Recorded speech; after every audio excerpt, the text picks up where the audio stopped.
Hi, I'm Mac Tumang, the National Costume Designer of Atisa Manalo for Miss Universe.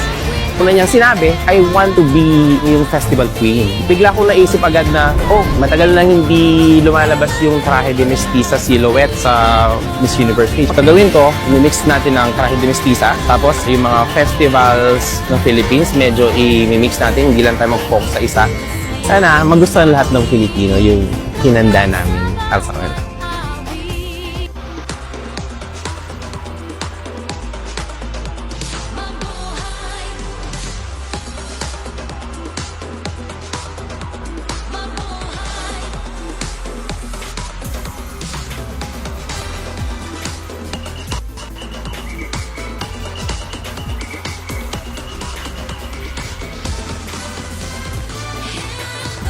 Atin nyo pong napanood itong national costume na inirampa ni Atisa Manalo dito ngayong araw November 19, 2025. Ito yung isa sa mga pinaka-inaabangan na bahagi ng Miss Universe. Magbibigay tayo ng ating reaksyon at ng ating opinion kung ano ba ang ating masasabi dito sa inirampa at isinuot ni Atisa. Pero bago ang lahat ay huwag kalimutang mag-like at mag-subscribe na rin kayo para updated kayo sa ating mga latest issue.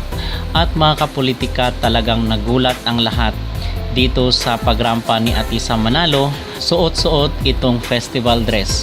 Kasi napag-usapan natin doon sa ating mga naunang video na ang tema ng susuotin ni Atisa ay isang festival costume. So sabi pa nga ng ating mga netizen ay napaka-colorful daw ng isinuot ni Atisa. So ang masasabi ko dito mga kapolitika ay talagang hindi tayo na-disappoint at yung ating expectation ay masasabi kong na-meet or nag-exceed pa. So napaka-pasabog, napaka-explosive nitong national costume ni Atisa Manalo at ang sabi pa nga ng ating mga netizen ay natabunan daw ni Atisa yung mga frontrunner, yung mga ibang frontrunner dito sa Miss Universe competition, which I believe and I totally agree doon sa mga nagsasabi na si Atisa Manalo ang walang duda na nag-stand out at nag-shine dito sa national costume nila ngayon kasi ito ay scored competition na mga kapolitika or meron ng score na binibigay dito sa bahaging ito ng Miss Universe. Kasi di ba na-mention natin ilang beses na itong national costume ay kinakailangan ni Atisa na magpakitang gilas dahil itong kompetisyon na ito or part ng kompetisyon na ito ay meron na pong score na binibigay. I am very sure at tayo ay kumbinsido na pasok na itong si Atisa sa top 30. So 100% sure ako mga kapolitika at may posibilidad malaki ang tsansa niya na makapasok sa top 12, top 5 at even sa top 3 base dito sa kanyang naging performance sa national costume competition. Sana ay magtuloy-tuloy na. So 8 PM today, November 19, 2025 ang kailang prelim para dito sa swimsuit at sa evening gown.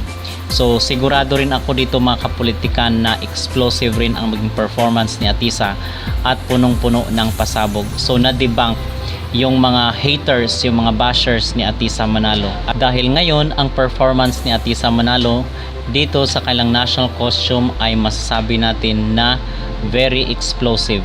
So nagandahan ako dito sa disenyo ng kanyang isinuot mga kapolitika festival at hindi magulo yung design ng kanyang national costume. Actually mas gusto ko pa ito kung ikukumpara doon kay Emma Tiglao.